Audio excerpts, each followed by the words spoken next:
In a world forever changed, the safe zone was humanity's last bastion of hope, a fortified refuge where ordinary people sought protection from the ever-looming threat of the undead. This once bustling city block had been transformed into a sanctuary by hardened survivors, surrounded by towering walls, guarded checkpoints, and a network of watchtowers staffed around the clock. Life inside the safe zone was difficult but predictable, a fragile bubble of normalcy in an unpredictable nightmare. Among the inhabitants was a diverse group of ordinary people who had never imagined themselves as warriors. There was Emily, a schoolteacher known for her calm demeanor and quick thinking, Marcus, a young mechanic who had a knack for fixing anything with an engine, Rosa, a mother fiercely protective of her 2 children, and Sam, a former office worker struggling to find his place in this new world. Each had fled the chaos outside, seeking shelter and safety behind the walls. The safe zone was more than just a physical barrier, it was a symbol of survival and hope. Daily routines provided a semblance of normal life, people tended community gardens, children attended makeshift classes, and volunteers patrolled the perimeter to keep watch for any signs of danger. Though wary, the residents believed they were safe, shielded from the horrors beyond. But the world outside was restless. Unbeknownst to those inside, the undead were evolving. The once slow-moving hordes were becoming more coordinated, more aggressive, as if driven by a collective intelligence. Whispers among the patrols spoke of growing numbers and strange behavior, a frightening prelude to something far worse. On an unusually quiet afternoon, the fragile peace shattered. An alarm blared throughout the safe zone, piercing the usual calm with urgency and fear. Marcus, who was repairing a generator near the eastern wall, saw at first a massive horde moving swiftly towards the gates, far larger and more organized than anything before. The gates, built to withstand small-scale attacks, were no match for this relentless tide. Panic rippled through the crowd. Families scrambled to gather loved ones, guards rushed to their posts, and emergency protocols kicked in. The council, a group of experienced survivors who made decisions for the community, ordered an immediate lockdown. But deep down, everyone feared the worst. What if the walls failed? Emily found herself thrust into chaos, leading a group of frightened children to a secure classroom turned shelter. Her voice, steady and reassuring, was a rare comfort amid the screams and pounding on the gates. Rosa clutched her children tightly, scanning for any safe exit while Sam and Marcus rushed to join the defenders. Inside the command center, tension was thick.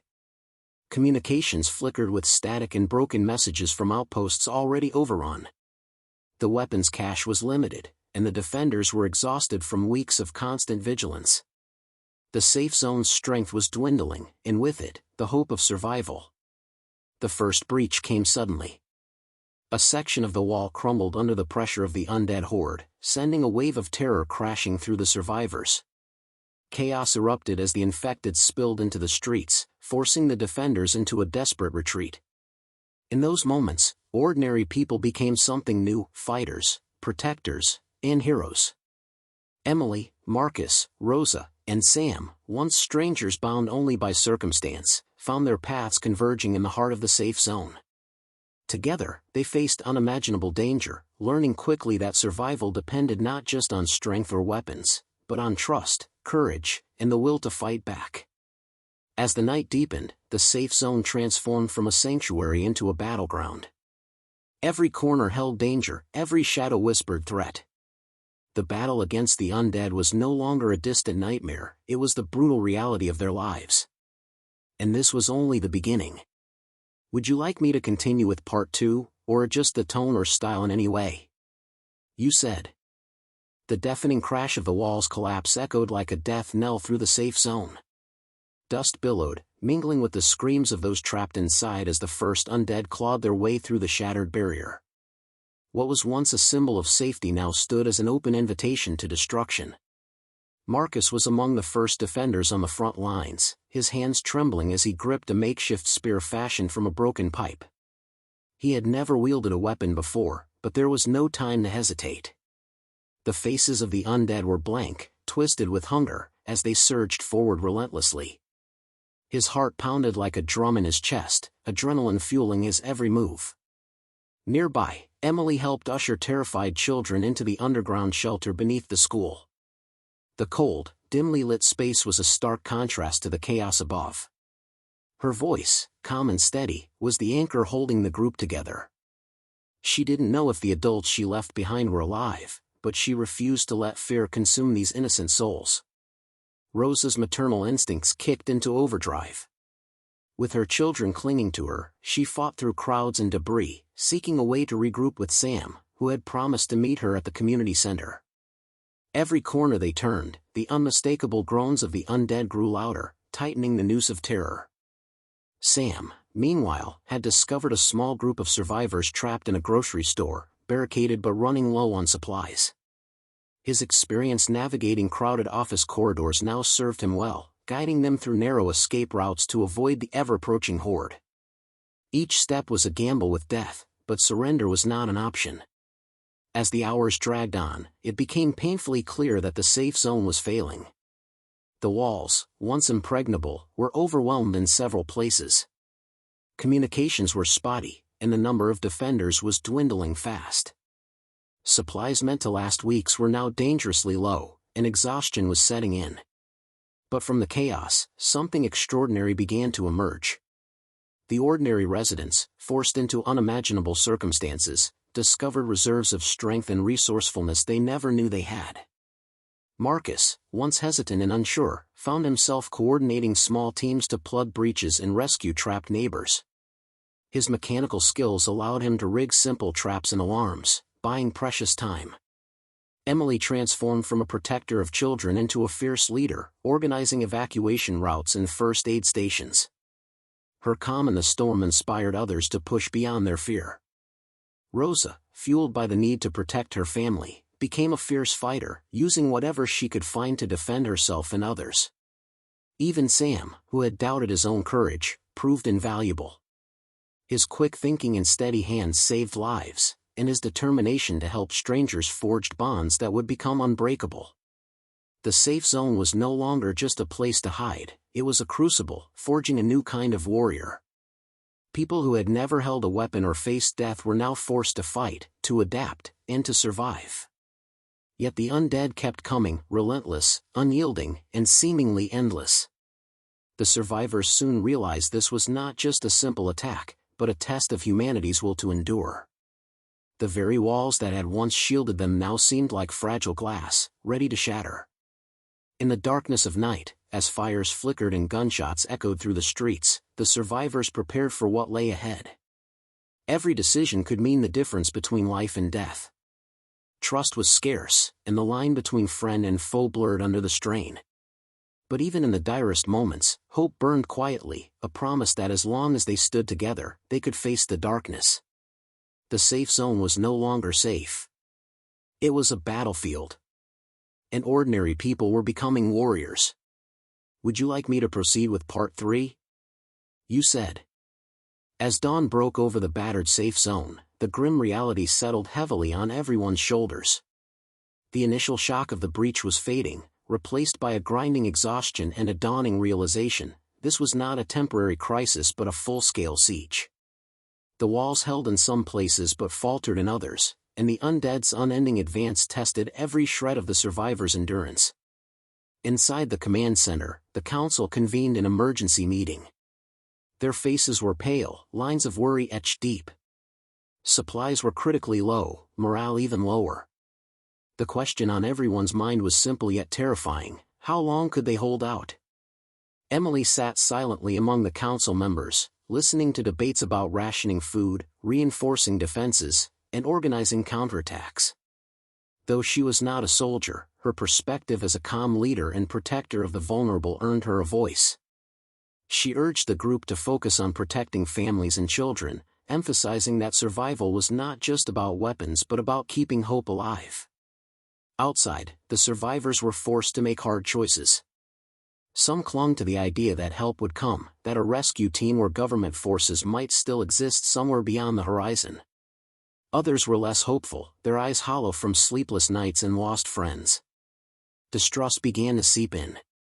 Among the survivors, factions formed. Some wanted to abandon the safe zone altogether, to risk escaping the encroaching undead by any means necessary. Others believed staying and fighting was the only option, no matter the cost. Heated arguments sparked tension, threatening the fragile unity that had kept them alive so far. Marcus found himself caught in the middle, trying to hold teams together as they patrolled the perimeter and repaired defenses. His mechanical ingenuity became crucial in creating noise traps and makeshift barricades, slowing the undead's advance. But even his skills could not fix the growing cracks in the community's resolve. Meanwhile, Rosa's protective instincts led her to organize a group of mothers and fathers willing to fight tooth and nail for their families. They trained themselves quickly, using whatever weapons they could find, bats, knives, even sharpened tools, transforming fear into fierce determination. For them, survival was personal. Sam took on the dangerous role of scout, venturing beyond the walls in search of supplies and information. Each trip was a gamble, threading through ruined streets crawling with the undead. His reports were grim, other safe zones had fallen, cities were overrun, and the outside world was unrecognizable. There was no salvation coming, only survival. Tensions within the safe zone came to a head when a group advocating for evacuation clashed with those insisting on defense. The argument escalated to threats and nearly violence. It was Emily's calm intervention, reminding them that their greatest enemy was not each other but the relentless undead, that prevented bloodshed. But even as they struggled to stay united, a new and unexpected threat emerged, an infected group that seemed more intelligent and organized than any before. These undead appeared to coordinate attacks, using pack tactics to outflank the survivors. The safe zone's defenders had never faced anything like this. One chilling night, Marcus and Sam spotted the new horde approaching the southern wall, moving with eerie precision. Their alarms barely raised in time as the undead launched a sudden, fierce assault. The survivors fought desperately, but this was unlike any previous attack, swift, brutal, and terrifyingly effective. The breach forced many survivors into narrow alleys and underground tunnels, places where the undead could follow but escape routes were limited. Panic threatened to consume the defenders, but it was in these darkest moments that the ordinary became extraordinary. Emily, Rosa, Marcus, and Sam found themselves repeatedly crossing paths, their skills and courage complementing one another. Each learned from the other, the teacher's strategy, the mother's courage, the mechanic's ingenuity, and the scout's survival instincts. Together, they became a small but powerful force, inspiring others to stand and fight. As the day ended, the safe zone was scarred but not broken. The battle had changed everything, no longer could they afford to hope for rescue or safety behind walls. The war against the undead was relentless, but so was the human spirit rising within. The survivors understood that to endure, they must become warriors, not just of strength, but of heart and mind. Every decision, every alliance, every battle would shape the fragile future of humanity. And so, the fight continued, inside the failing safe zone, where ordinary people were forced to become heroes. Would you like me to continue with Part 4? The days bled into nights with little rest for the survivors within the safe zone. Exhaustion was etched on every face, and yet the undead showed no signs of weakening. The relentless pressure bore down on them like a storm that refused to break. The new, intelligent horde had changed the game entirely. They no longer attacked blindly but seemed to understand the survivors' patterns, probing defenses, and exploiting weak points. Each breach risked turning friends into enemies and safe places into death traps. In response, the survivors had no choice but to take desperate measures. Marcus, Emily, Rosa, and Sam convened quietly, their small group growing into the leadership core trusted by many. They knew that more than brute force was needed to survive: cunning, sacrifice, and unyielding willpower. Marcus worked tirelessly, scavenging and repurposing old machinery to build better alarms and traps. His mechanical mind envisioned ingenious contraptions that might give the survivors a fighting chance, like tripwires connected to makeshift noisemakers or reinforced barricades with spikes that could slow the undead. Emily took on the role of strategist, organizing patrols and teaching others how to defend themselves. She held workshops on everything from basic first aid to emergency signaling. She also became a pillar of hope, reminding everyone that survival was a collective effort. Rosa's group grew larger, composed mostly of parents-turned-warriors, who trained with fierce determination. She led by example, sharing stories of loss and hope, reminding everyone why they fought, not just for survival, but for a future beyond the undead. Sam's scouting missions became increasingly dangerous. One day, he returned with grim news: a nearby safe zone had fallen entirely, its residents either dead or turned. Worse still, he reported signs that the undead horde was being drawn to their safe zone, like predators converging on a single point. The survivors had little time to prepare. The council approved a risky plan, a preemptive strike to thin the horde's numbers and buy time to strengthen their defenses. Volunteers were few, but the group led by Marcus and Rosa stepped forward. On a cold dawn, armed with homemade weapons and makeshift explosives, the strike team ventured beyond the walls. The tension was palpable, each step outside was a brush with death. Their mission was clear but perilous: sabotage a large undead gathering point in an abandoned industrial area. The attack was brutal and chaotic. Screams and the clash of weapons echoed through deserted streets. The survivors fought with desperate courage, cutting down dozens of undead and planting explosives. But the cost was high. Marcus was injured, his leg caught beneath a fallen beam during the retreat. Rosa refused to leave him behind, dragging him through narrow alleys while under fire. Sam provided cover, picking off approaching undead with precision shots. Emily coordinated from the safe zone, guiding their escape via radio. Despite their success in destroying the horde's staging ground, the strike team suffered losses. Several volunteers did not return, and the survivors mourned silently, knowing every life lost was a blow to their fragile community. Back inside the safe zone, the scars of battle ran deep. Families huddled together, nursing wounds and fears alike. But amid the grief, something profound was taking shape, a fierce, unbreakable bond born of shared sacrifice and hope. The safe zone was no longer just a shelter, it was a symbol of resistance. Ordinary people were transforming into warriors, not just fighting the undead, but fighting to reclaim their humanity. Yet, beneath the surface, tension simmered. Resources dwindled further, trust was fragile, and the question of how long they could hold on lingered like a shadow. As night fell, the survivors steeled themselves for the battles yet to come. Every sacrifice was a thread in the tapestry of their survival story, woven with pain, courage, and the unwavering will to endure. The safe zone might be failing, but the warriors within refused to fall. Ready for part 5? The fragile peace inside the safe zone shattered in the quietest of ways, through whispers and hidden glances. As the undead horde pressed in relentlessly, a more insidious threat began to creep in: distrust among the survivors themselves. After days of exhaustion, fear, and loss, people were not just fighting the undead, they were fighting their own doubts and suspicions. Rumors spread that some among them were hoarding supplies or sabotaging defenses. The pressure of survival was stretching the thin threads of unity to a breaking point. Emily, Marcus, Rosa, and Sam sensed the growing unease. Their roles as leaders meant they had to face not only external enemies but the fractures within their community. It was clear that unless they acted swiftly, the safe zone might crumble from within, even before the undead breached again. One evening, a tense council meeting erupted in accusations. Voices raised, some blaming others for the recent losses, others warning about potential spies or traitors. The arguments threatened to spiral into violence, with old friendships and alliances on the line. Emily stepped forward, her calm voice cutting through the chaos. She reminded everyone that desperation could breed fear, but that fear could not rule them. "We must stand together, not tear each other apart," she urged. "The undead outside are relentless, but the greatest danger is losing our humanity inside." Meanwhile, Marcus took it upon himself to investigate the rumors discreetly. He used his knowledge of the safe zone's hidden corners to observe patterns: missing supplies, strange behaviors, unexplained noises. His discoveries unsettled him.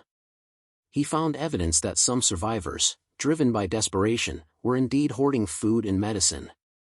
More alarmingly, he uncovered signs that a small group was sabotaging barricades, possibly hoping to escape the doom zone amidst the chaos. This revelation was a crushing blow. The betrayal was not from outsiders, but from those they had trusted to survive together. Marcus shared his findings with Emily and Rosa, and together they devised a plan to confront the saboteurs without igniting full-scale panic. That night, under cover of darkness, a few trusted survivors led by Marcus confronted the suspected group. Tensions ran high, words were exchanged, and fear threatened to ignite violence. But instead of punishment, Emily proposed a harder path, to understand the motivations behind the betrayal. The saboteurs were not villains, they were desperate people gripped by fear and hopelessness, willing to risk everything for a chance to survive, even if it meant breaking trust. Their actions stemmed from terror, not malice. This revelation shocked the safe zone's leaders. It underscored a harsh truth: survival was not just about fighting the undead, but about grappling with human frailty under extreme pressure. Emily called for a renewed focus on community, urging transparency, shared responsibility, and mutual support. She organized meetings where survivors could speak openly about fears and frustrations, fostering dialogue over suspicion. Despite the fragile peace restored, the threat from outside grew worse. The undead horde adapted again, testing new attack strategies that forced survivors to be constantly alert. The group of warriors, Emily, Marcus, Rosa, and Sam, found themselves on the front lines more than ever. During a particularly fierce night raid, Sam spotted a new wave of undead approaching with alarming speed and coordination. Their numbers were staggering, and the safe zone's defenses strained under the assault. In the chaos, a young survivor named Leo, once quiet and withdrawn, stepped forward with unexpected bravery. Armed with a makeshift spear, he rallied others to plug a weakening wall section, buying crucial time. His courage inspired others, a reminder that in the face of horror, heroism could come from the most unexpected places. As dawn broke, the safe zone was battered but holding. The survivors united once again, not just by necessity but by the bonds forged in fire and fear. Yet beneath the hard-won calm, the leaders knew the fight was far from over. The undead were relentless, but so were the fractures within. The real battle was as much about protecting their souls as their bodies. In the shadow of betrayal, the ordinary became warriors not just by their weapons, but by their will to trust again. Would you like me to continue with Part 6? The safe zone, once a beacon of hope and security, now teetered on the edge of collapse. The relentless pressure from the undead horde intensified daily, and with every breach, the walls that held the survivors together grew weaker, both physically and emotionally. Marcus, Emily, Rosa, and Sam found themselves facing their greatest challenge yet. The safe zone's defenses, stretched thin by constant attacks and dwindling resources, began to falter.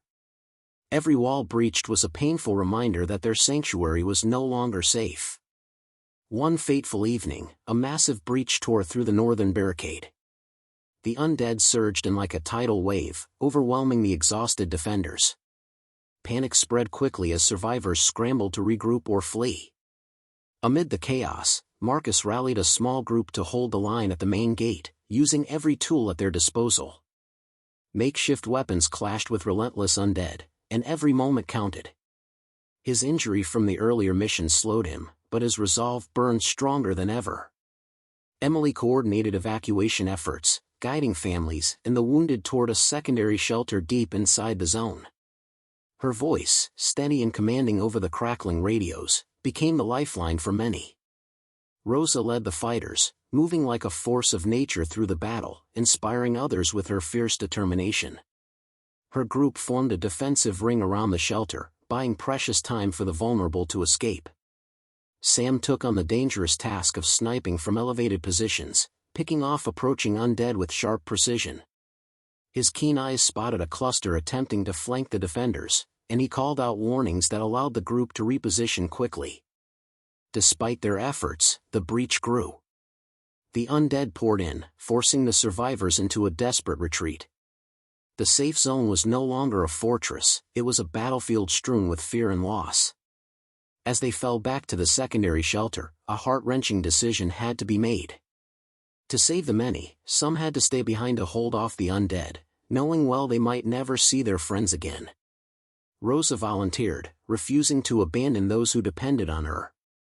Alongside Marcus and a handful of others, she prepared to make a final stand, buying time for the others to escape. Inside the shelter, Emily, Sam, and the remaining survivors listened in horror as the sounds of battle faded into silence. Outside, the sacrifice of Rose's group echoed in every pounding heartbeat. The survivors' spirits wavered, the crushing weight of loss threatening to overwhelm them. Yet amid the darkness, a spark of defiance glimmered. The safe zone had failed, but the fight was far from over. Emily vowed to honor the fallen by leading the survivors beyond the ruins, into the unknown. She believed that survival meant more than hiding, it meant standing and fighting, rebuilding from the ashes. With dwindling supplies and fractured trust, the survivors began preparing for what lay ahead. The undead might have taken their refuge, but they had not taken their will to endure. In the cold silence after the battle, Emily looked around at the weary faces, ordinary people turned warriors, bound by loss, hope, and the burning desire to survive. The safe zone was gone, but their story was just beginning. Would you like me to continue with Part 7? The ruins of the safe zone lay behind them, a stark reminder of how fragile security had been. Emily, Marcus, Sam, and a core group of survivors stood at the threshold of a new, uncertain world. The battered walls were no longer a shield, now they faced the vast unknown, a wasteland teeming with danger. The survivors carried what little they could salvage, a few weapons, scarce supplies, and memories of those lost. Every step forward was heavy with grief, but also fueled by determination. The mission was clear: find a new sanctuary, a place where humanity could begin again. Emily took the lead, her sharp eyes scanning the horizon. The landscape beyond the safe zone was desolate, empty streets littered with abandoned cars, crumbling buildings, and silence broken only by distant groans of the undead. Each movement was cautious, every sound a potential threat. The group moved like shadows, avoiding large undead groups and relying on Sam's keen scouting skills. But the undead were evolving. No longer mindless, slow walkers, they sometimes moved in calculated groups, setting ambushes and using the environment to their advantage. The survivors had to stay alert, adapting their tactics constantly. During one tense night, the group found temporary shelter in an abandoned warehouse. As they settled in, a sudden noise shattered the fragile calm, a desperate cry for help echoed from the shadows outside. Emily hesitated, torn between the need to protect the group and the instinct to help a fellow survivor. The decision was made quickly. With Marcus and Sam, she ventured out cautiously. They found a young woman named Lily, trapped under debris, terrified but alive. Her story was grim: she had escaped a nearby town overrun by the undead, her family lost in the chaos. Lily's arrival was a bittersweet reminder of the stakes. Every survivor had a story of loss, pain, and hope. The group grew tighter, bound by shared experiences and the harsh reality of their world. Yet, as they moved deeper into the wasteland, the dangers multiplied. Supplies were scarce, trust fragile, and every decision mattered. At one point, the group encountered a small community holed up in an old fire station. They welcomed the newcomers with suspicion, wary of outsiders. Negotiations were tense, resources limited. Emily and her leaders understood that in this new world, survival meant forging fragile alliances, but also being ready for betrayal. Despite setbacks, the group pressed on, driven by the hope of finding a place where the undead threat could be held at bay. Every day was a test of courage, strategy, and endurance. And every night, beneath a sky full of stars, the survivors whispered their fears and dreams, stories of who they once were and who they hoped to become. The journey beyond the ruins was not just a quest for safety, but a journey into the heart of what it meant to be human in a world undone. Would you like me to continue with the final Part 8? After weeks of perilous travel, countless close calls, and heartbreaking losses, Emily, Marcus, Sam, Lily, and their group finally arrived at a location that offered a glimmer of hope, a hidden valley, sheltered by cliffs and dense forests, where the undead had yet to penetrate. The valley was far from perfect, overgrown, wild, and scarred by the apocalypse, but it was a sanctuary. A chance to build something new. The survivors wasted no time. Together, they began fortifying the natural defenses, clearing areas for shelter, and creating systems to secure food and water. Each person's skills mattered, from Marcus's tactical knowledge to Lily's resourcefulness and Sam's sharp eyes. Emily emerged as a natural leader, not because she sought power, but because she embodied the strength, compassion, and vision needed to unite broken people. Yet, even in this newfound refuge, the lessons of the past loomed large. Trust remained fragile, and the survivors carried the weight of memories from the safe zone's fall. But they had grown, ordinary people transformed by hardship into warriors not only in battle but in spirit. One evening, as the sun dipped behind the cliffs, the group gathered around a small fire. The air was quiet, save for the soft crackle of flames and the occasional hoot of an owl. Emily spoke softly, her voice filled with both sorrow and hope. She reminded everyone that their journey was more than survival, it was about reclaiming humanity and building a future worth fighting for. Marcus shared stories of courage from their battles, honoring those who had sacrificed everything. Sam spoke of the vigilance required to keep the valley safe, while Lily expressed gratitude for a second chance. In the firelight, they weren't just survivors, they were a community reborn. But the world beyond the valley remained dangerous. The undead threat was ever present, and other survivor groups might not be as welcoming. Emily knew the path ahead would be fraught with challenges, but she believed in the strength they had forged together. They were no longer ordinary people caught in an impossible fight, they were warriors shaped by loss, driven by hope, and ready to face whatever came next. The story ended not with a final battle or a decisive victory, but with the quiet determination of people choosing to stand together, to protect what little they had and to rebuild from the ruins. As stars blanketed the sky, the survivors looked forward, ready to write the next chapter of their lives. Their fight against the undead was far from over, but so was their fight for life, hope, and humanity. Would you like me to help you develop any other parts of this story or assist with something else?